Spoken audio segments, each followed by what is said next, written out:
Her sister stole her boyfriend, so she stayed with a mechanic, not knowing he was a millionaire. Night fell over Cedar Heights with a cold wind that carried broken dreams. From the hall illuminated by crystal chandeliers, music and laughter seemed to mock her. There was Sophie, her heart hanging by a thread, her eyes fixed on the image that destroyed her world. Her sister Rebecca, kissing her fiancé in the garden shadows. It wasn't a mistake, or a misunderstanding. It was a kiss of fire. She didn't scream, she didn't cry.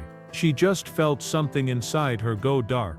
She turned around without anyone noticing her departure. Rebecca didn't even see her leave, lost in that embrace that stole what little she had left. On the street, the cold breeze tangled her hair. She walked aimlessly, trying to escape the burning in her throat and the trembling in her hands. She stopped, breathing deeply to keep from collapsing, and opened her purse looking for the keys to an old car her father had given her.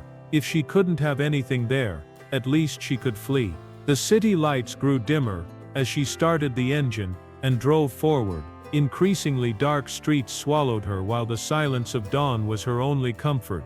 That night, she swore never to be the same again. She left behind the elegant neighborhood, the neon signs and the shop windows. The buildings became lower, older. Finally the fuel gauge touched the red line, forcing her to stop in front of a mechanic shop at the end of a dead-end street.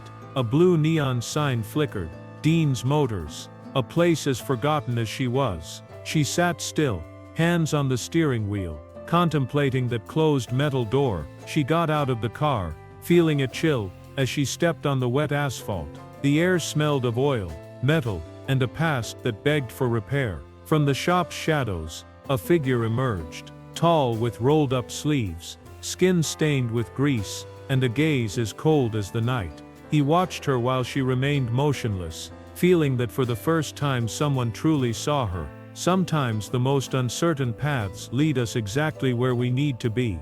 If you don't want to miss the most intense and moving stories, subscribe to the channel now. And while Sophie gathered the courage to explain herself, he took a step toward her, closing the distance between them, beginning a story neither could imagine.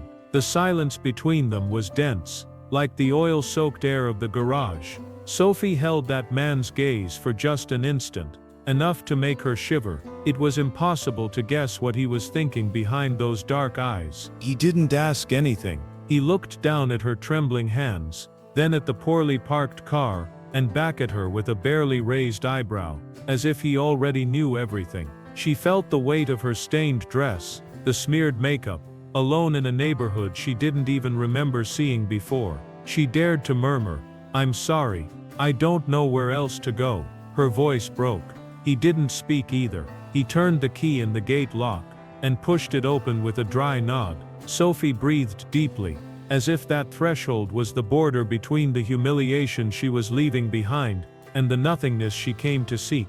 The garage was spacious, dim and barely lit by a yellow bulb. Tools, stacked tires and loose parts hung from the walls. On a table, an old disassembled clock seemed stopped in time. Sophie sat on a bench near the entrance, while he left his gloves on a counter. She studied him in silence, his big hands, the grease-stained shirt, his firm posture despite the apparent simplicity. There was something different about him, as if that humility was chosen, not imposed. In his silence there was a muted arrogance, a secret. "Thank you," she managed to say, hugging herself to calm the cold that seeped through the gate's cracks. He looked up, and the intensity of his eyes pierced her like lightning. "You don't have to thank me," he answered dryly. "Just don't ask questions." She nodded, understanding that this condition was also her desire. She didn't want to remember the betrayal, she just needed to exist that night. Minutes passed. He continued cleaning a wrench without looking at her until he finally spoke. "There's a room in the back, you can rest." Sophie hesitated, but the seriousness in his face gave her confidence. She walked down a narrow hallway, to a small room with a narrow bed. The door creaked as it closed behind her. Sitting on the edge of the mattress, she finally let out a sob. In the darkness, she heard the clatter of tools on the other side of the wall, and for the first time in hours, she didn't feel afraid. Just that strange calm, and before closing her eyes, a question crossed her mind. Why do I feel like I already know him if I've never seen him before? Outside, Dean remained standing by the wall, thoughtful, frowning. No one came to that garage by chance. The blue neon kept flickering on the empty street, announcing that the story was just beginning.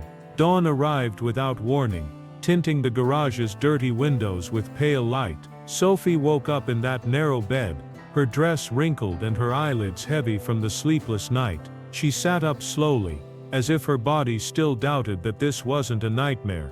A slight metallic murmur came from the garage, reminding her she wasn't alone. She got up, uselessly smoothed her skirt, and walked to the door. When she opened it, she saw him there, bent over the hood of a black car, concentrated on adjusting a part with calculated movements. The morning light illuminated his profile, hardening his features, giving him an almost unreal air. Sophie stood there, watching him without daring to interrupt. There was something in his silence that commanded respect, as if each of his gestures said more than 1,000 words. He seemed to be in his own world, isolated, almost unreachable, until he finally spoke without looking away from the engine.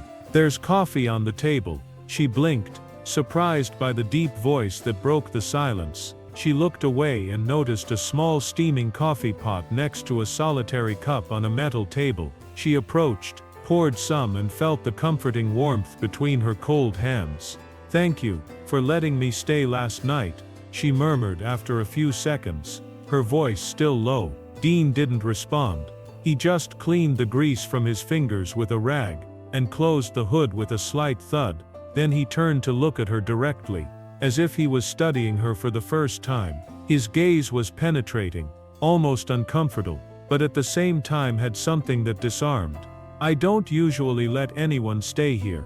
Sophie swallowed, feeling guilty and relieved at the same time. She looked down, clutching the warm cup.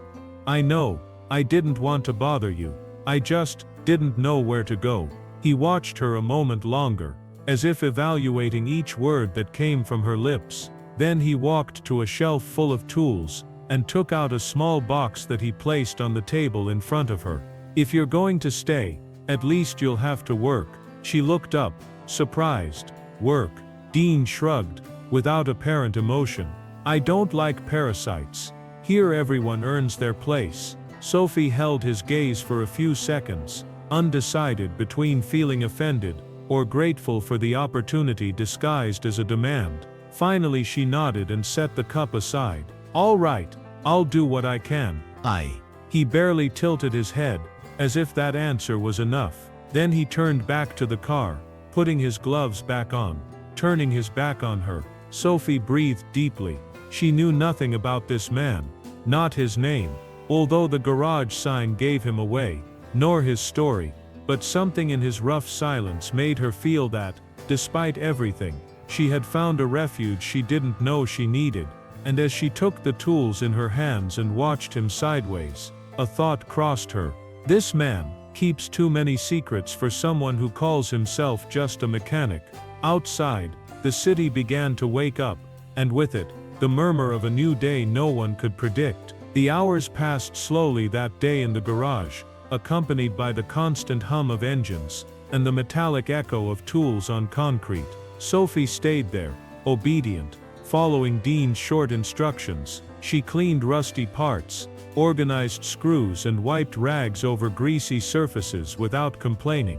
Although her pearl dress was beginning to look like a rag, he barely spoke to her. He pointed with his gaze at what she should do, and she understood. She didn't know if it was his way of imposing respect, or if he was simply used to no one asking him questions. The tension between them wasn't hostile, but it wasn't warm either. It was a rope stretched to the maximum, about to break or tune into something more. By late afternoon, she already had fingers black with grease and disheveled hair. She sat for a moment next to the metal table, exhausted, with the feeling that this day had cost her more than anything else in her life. She watched him sideways, while he adjusted the last part of an engine.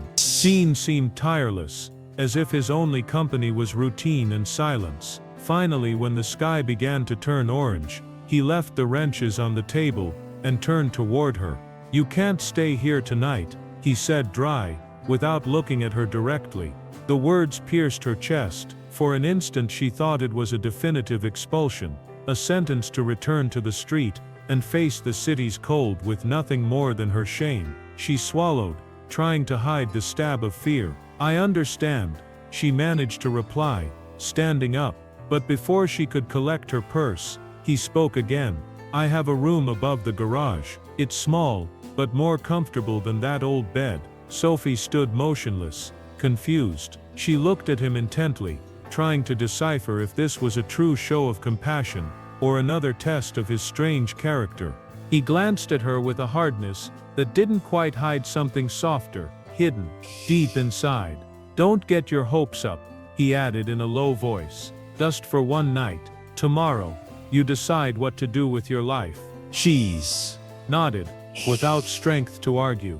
She climbed the narrow stairs that led to the upper floor, feeling her heart beat with childish nervousness. The room was modest but warm. A well-made bed, a window through which the last rays of sun filtered, and a small lamp on the nightstand. Everything smelled of wood and dust, but it was infinitely better than the gloomy room downstairs. She left her purse aside and sat on the bed. For the first time all day, she allowed herself to close her eyes and breathe deeply, feeling that this refuge, though temporary, was an unexpected gift. Downstairs, Dean lit a cigarette and stood looking at the smoke disappear into the garage ceiling. He didn't know why he had decided to let her stay. It wasn't like him. In his world, no one deserved trust. And yet there was something about that girl and in her broken gaze, in the dignity with which she bore her disgrace, that had disarmed him, more than he would admit. That night, while the city surrendered to sleep, in that garage forgotten by everyone, two wounded souls began to find in each other something like a refuge. Night fell with a thick silence over the garage. From her bed in the small room, Sophie tossed and turned without being able to sleep. Her body was tired, but her mind wouldn't stop bringing her images of what she had left behind. Rebecca's victorious smile, the feeling of being invisible, the laughter of guests who didn't even notice she was leaving. Finally, unable to continue alone with her thoughts, she went barefoot down the stairs. Dean was still down there, sitting in a chair next to the table, with a cigarette between his fingers, and his gaze lost in nothingness. The dim yellow light outlined his profile, and for the first time she saw something in him beyond the hardness, a shadow of sadness in his expression. "You can't sleep," he said, without turning his head, as if he had sensed her presence. Sophie leaned against the doorframe, shrugging. "No, and it seems you can't either." Dean slowly released the smoke before putting out the cigarette, in a rusty ashtray. Then he looked up at her, and his eyes seemed to weigh more than a man alone should carry. "I haven't slept well for a long time." His voice was almost a whisper. She walked a few steps, uncertain, until she sat across from him. The wood creaked under her weight. For a moment, neither spoke, only the hum of a streetlight outside, and the distant roar of an engine in the street could be heard. "I didn't want to make you uncomfortable by staying here," she finally said, breaking the tension. Dean looked down, turning a small nut between his fingers. "You don't make me uncomfortable. I just wasn't expecting someone like you to end up here." She frowned. "Someone like me?" He glanced at her sideways, as if measuring his words. "Someone who seems not to belong to this side of the city." He paused. "But those who seem most perfect are the ones who hide the most." The phrase cut deep, because it was true, because she also hid much more than people believed. "I suppose I'm not as perfect as I seem," she replied, looking down. He tilted his head and watched her in silence, as if reading something in her that no one had known how to read. After a while, he got up and took 2 glasses from the shelf. He poured some amber liquor in each one, and slid one toward her. "It doesn't cure anything," he said, "but it helps for a while." Sophie took it in her hands, feeling how the warmth of the liquid spread through her fingers. She took a small sip and dared to smile, barely. He sat down again, resting his elbows on the table. For the first time, both seemed not to be wearing masks. For the first time, the night didn't feel so cold, and while the comfortable silence enveloped them, Sophie looked at him with curiosity, and asked, "Why don't you sleep?" Dean held her gaze a long moment before answering, "Because nightmares are worse when you close your eyes." That confession, dry and simple, shook her more than any scream, because she understood exactly what he meant, because she felt it too every night. Sometimes wounds recognize each other before words do. Have you ever been betrayed by someone so much that you couldn't trust again? Tell me in the comments. And there in the middle of that unexpected dawn, with 2 empty glasses and open wounds, they began to find each other in the other's pain. Dawn surprised them sitting at the same table. The bottle was almost empty, and silence had stopped being uncomfortable. At some point during the early morning, Sophie rested her head on her arms and fell asleep, without realizing it. Ease. Dean watched her for a moment. Her hair fell over her face, tangled and with strands stuck to her skin. The smeared makeup had left her expression more raw, more honest. She had dark circles, and the dress was already ruined by stains from the garage. But in that stillness there was something about her that was beautiful. Ease.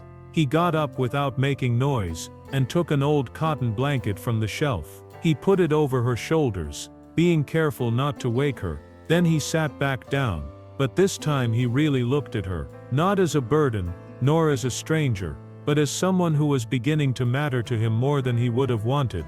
When Sophie woke up with light coming through the half-open door, she found herself covered and alone at the table. She got up slowly, with the blanket still over her shoulders, and went upstairs to freshen up a bit.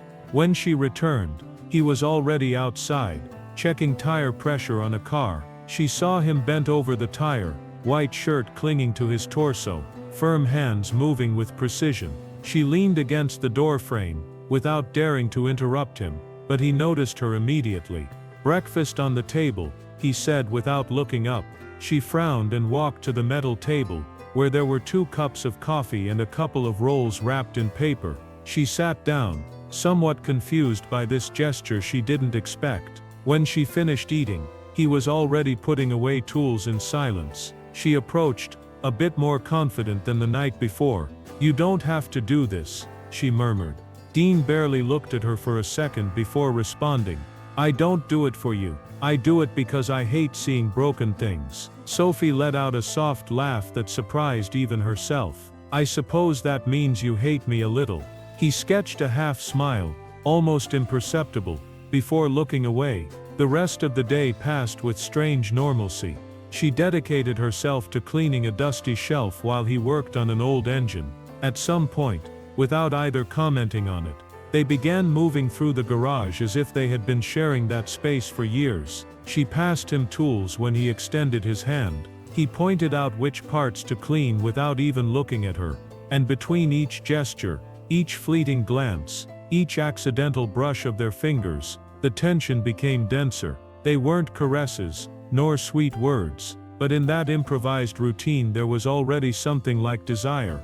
When evening fell, and she tried to move a tire heavier than she imagined, he appeared behind her without warning, and lifted it with insulting ease. The heat of his hands on her waist, though brief, ran through her skin like fire. She immediately pulled away, blushing, and he simply returned to his work without saying anything, though a different spark shone in his gaze. That night, in the bed upstairs, Sophie stayed awake with the feeling that something in her was changing. And for the first time in a long time, she didn't feel afraid of what came next. Outside, the garage's blue neon kept flickering, announcing that the pieces were beginning to fit where they should.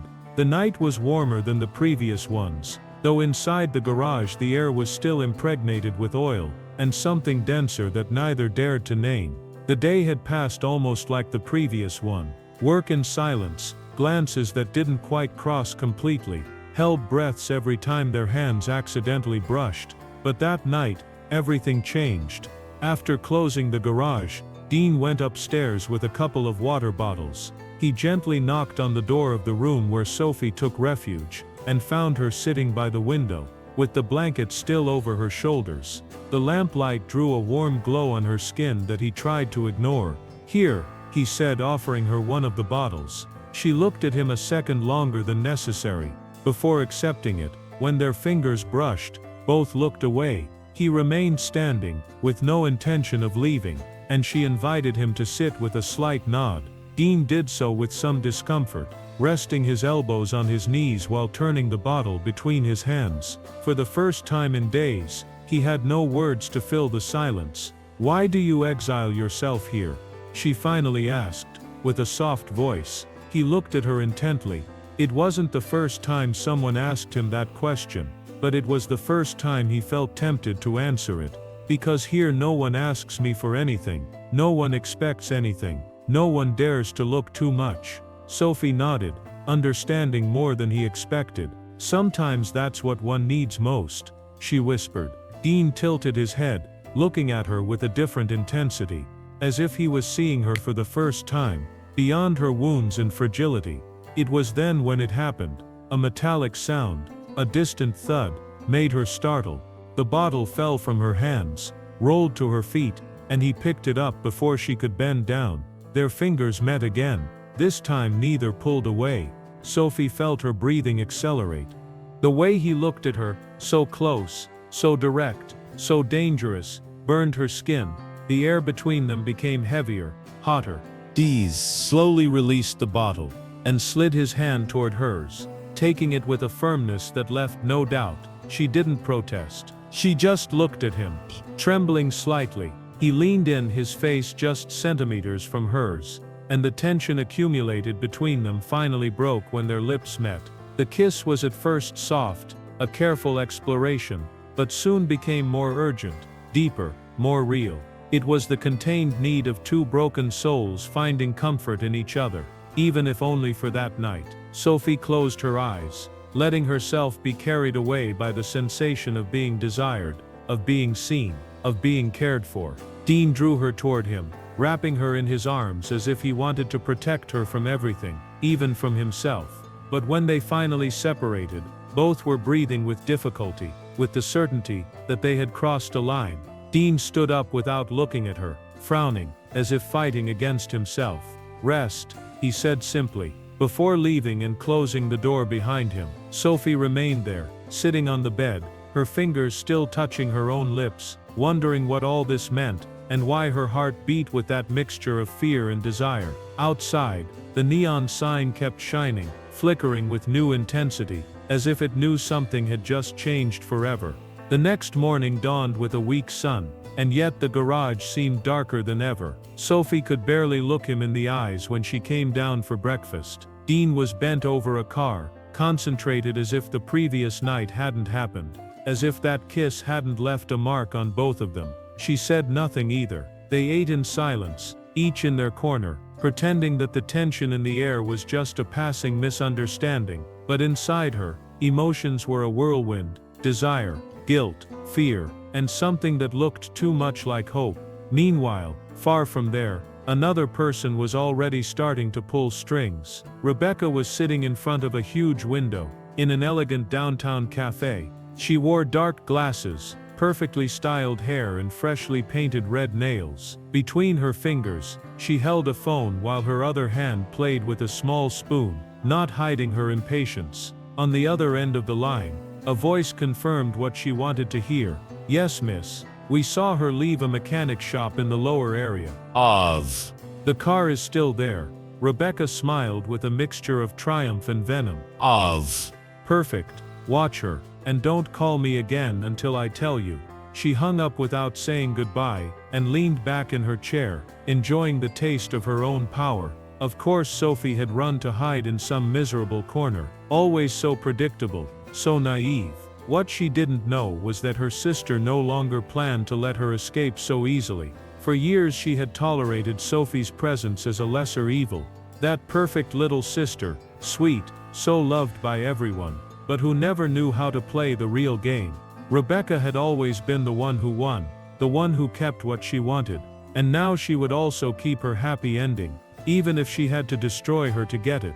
That afternoon, Rebecca left the cafe, adjusting her glasses as she got into her black shiny car. The wheels screeched as she turned down the avenue, while dialing another number on her phone. "Get ready," she ordered. "I want her to be alone when I arrive. I want to see her begging when she sees me appear." In the garage, meanwhile, Sophie had no idea that the pieces were already moving against her. She continued working alongside Dean, pretending everything was fine, ignoring the stabbing sensation in her chest every time she looked at him, and he looked away. When afternoon began to fall, Dean lit a cigarette and asked her to close the curtains while he finished with the last car of the day. She obeyed.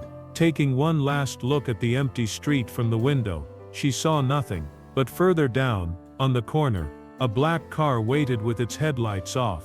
Inside, Rebecca watched the garage with a cold smile drawn on her lips. It was only a matter of time. That night, when Sophie went up to her room intending to sleep early, Dean saw her disappear up the stairs, and for the first time since he met her, something like fear ran through his body.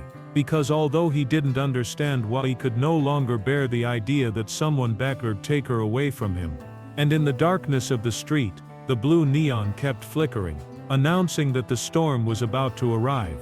Night fell over the garage with a disturbing silence, different from other nights. Outside, the blue neon kept flickering, but the street seemed emptier, colder. Dean was finishing checking the last car when something in the air alerted him. It was an old, almost animal instinct that had never completely abandoned him. He stopped cold and turned toward the door. In the shadows, a female figure appeared, impeccably dressed, with heels that resonated on the concrete like blades. Rebecca entered the garage with a calculated smile, each step exuding venom. "Well, well," she said, letting her voice resonate between the metal walls. "So this is where you were hiding, little sister." Sophie, who had just come down from the room, froze when she saw her. Her face paled, her lips parted without any sound coming out. "Rebecca," she whispered, barely audible. Dean narrowed his eyes, observing the scene with barely contained tension. Rebecca walked until she was in front of her sister, leaning slightly toward her, like a predator playing with its prey. "Did you really think you could hide?" she whispered, in her ear.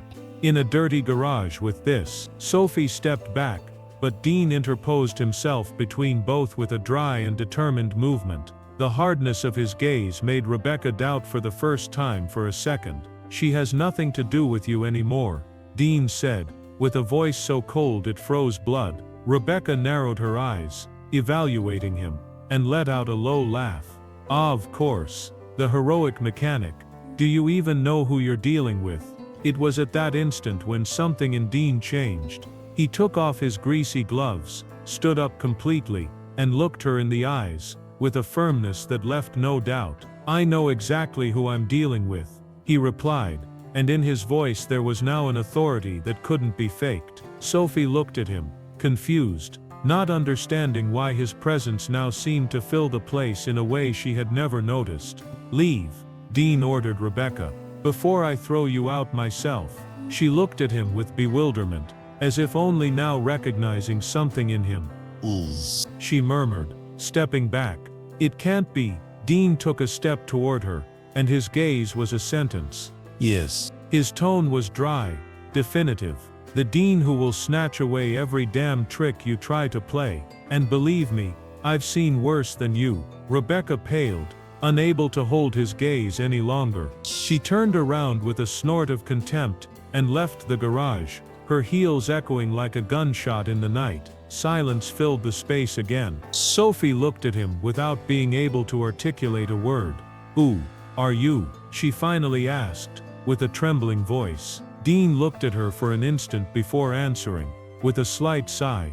"I'm not just a mechanic," he confessed. "That was the name I chose when I decided to disappear. But out there are those who still know I'm much more." Sophie felt the world spin under her feet, unable to assimilate it all. "Why did you never say it?" she asked, almost in a whisper. Dean looked away toward the door where Rebecca had left and answered, with a sadness that hardened his voice, "Because I never wanted someone like you to look at me only for that." The words remained floating between them, loaded with truth, and an old pain that finally dared to show itself. Outside, Rebecca's black car started with a screech, disappearing into the darkness, and inside the garage, Sophie and Dean understood that after that night, nothing would ever be the same again. The hours after the revelation were heavy. Sophie could barely hold his gaze, while she collected things from the garage. Every time she thought about the cold security with which Dean had confronted Rebecca, her heart stirred. He wasn't just a mechanic, and she was no longer the naive woman who fled from home, but Rebecca wouldn't give up. That same night, when Sophie was trying to sleep upstairs, a loud knock on the door startled her. She went down wrapped in the blanket, and saw him there, standing, tense. Dean already knew someone was outside. The door opened violently. Rebecca entered, without the mask of elegance. Loose hair, smeared makeup and rage on her face. "Come down, Sophie," she screamed. "Show your face." Sophie descended slowly, feeling each step creak. Her sister waited for her like a storm. "So this was your plan," Rebecca spat. "Run away to stay with him, and pretend to be the victim." The familiar pain returned to her chest, but this time something different sustained her. "I didn't leave because of you," she said, with a firm voice. "I left for me." Rebecca advanced, but Dean interposed himself between them. "Enough," he said. "You have no right to humiliate her here." For the first time Rebecca hesitated. Her rage gave way to fear. Dean wasn't a man anyone could bend. With a snort, Rebecca stepped back. "This doesn't end here," she muttered, before disappearing. Silence settled in the garage. Sophie, still, felt her chest beating wildly.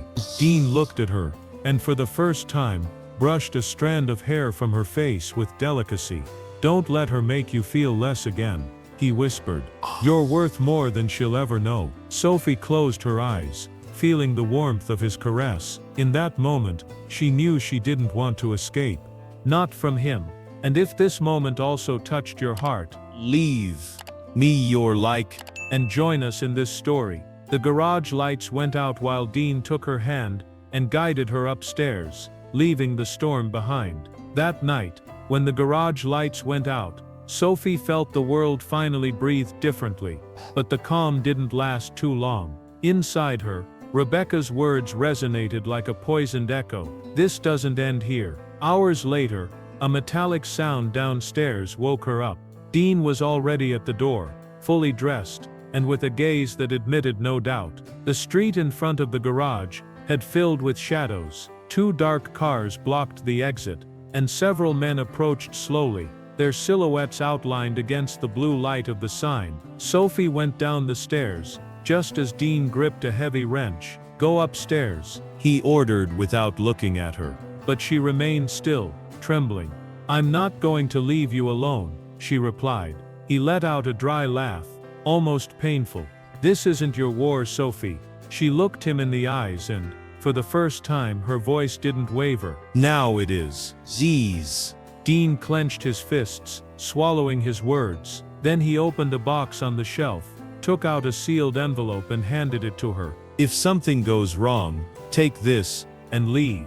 Don't look back." Sophie took the envelope, but didn't step back. When the men burst into the garage, Rebecca came behind them, with her poisonous and triumphant smile. "I knew sooner or later I'd discover you," she told Dean. "You couldn't hide forever." He looked at her without fear. "I wasn't hiding. I was just waiting for the moment to end it all." The men surrounded Dean, but his posture remained defiant. In a quick movement, he pushed one away with a shove, making him fall against the tools. The rest hesitated for a second, before launching themselves at him. The fight was quick, brutal. Sophie screamed when one of the men tried to attack him from behind, and she, without thinking, threw a wrench that hit the attacker's head. That moment changed everything. Rebecca lost her composure, screamed desperate orders, but Dean had already reduced the last 2 men. He turned toward her, breathing heavily. "This time it's over, Rebecca." She stepped back, speechless, before turning and running toward the street. The men followed her, defeated. Silence returned, broken only by Dean's panting and Sophie's trembling, who still held the envelope in her hands. He looked at her with a mixture of surprise and gratitude. "You saved me," he said with a hoarse voice. She looked at him, and gently shook her head. "No, I just returned what you did for me." In that instant, he dropped the wrench and approached her. His hands took her face with tenderness, and kissed her with the same intensity with which he had fought for her. Sophie's tears mixed with the warm sensation of his embrace. Finally, after everything, there were no more doubts. Both had chosen to stay. Dawn found the garage in silence. The street was deserted, the black cars were no longer there, and the blue sign flickered weakly like a sigh of relief. Sophie was sitting on the metal table, legs hanging, and the sealed envelope still in her hands. Dean, standing in front of her, watched her with new calm in his gaze. After the previous night, nothing was left to hide. "Are you going to open it?" he asked. In a low voice, she looked at the envelope, turned it between her fingers, and then left it on the table, without breaking the seal. "I don't need to know what's in there," she said with a slight smile. "I already know who you are." He let out a small laugh, lighter than any she had heard from him. He approached and rested his hands on her knees, fixing his gaze on hers. "And I already know who you are." Sophie felt the tension in her chest dissolve, replaced by a sweet warmth, as if she could finally breathe peacefully. He brushed a strand of hair from her face, his fingers running along her cheek with a tenderness that contrasted with the fierceness of the previous night. "Thank you for not running away," he whispered. She gently shook her head. "Thank you for teaching me. I'm stronger than I thought." He hugged her, this time without fear, without reservations, and she closed her eyes, resting her forehead on his shoulder. Outside, the golden light of the sun began to filter through the gate's cracks, illuminating the walls covered with tools and dust. Both knew there were still wounds to heal, that the past wouldn't disappear so easily, but they also knew that together, they could face it all. Sophie lifted her gaze, finding his dark eyes, and smiled with the certainty that finally, she belonged somewhere. And while Dean took her hand and guided her toward the door to face the new day, she understood that the most uncertain paths are always the ones that lead home. If this story touched your heart, subscribe and join us for more stories like this. The garage was left behind, the lights went out one by one, and the city woke up to a new beginning.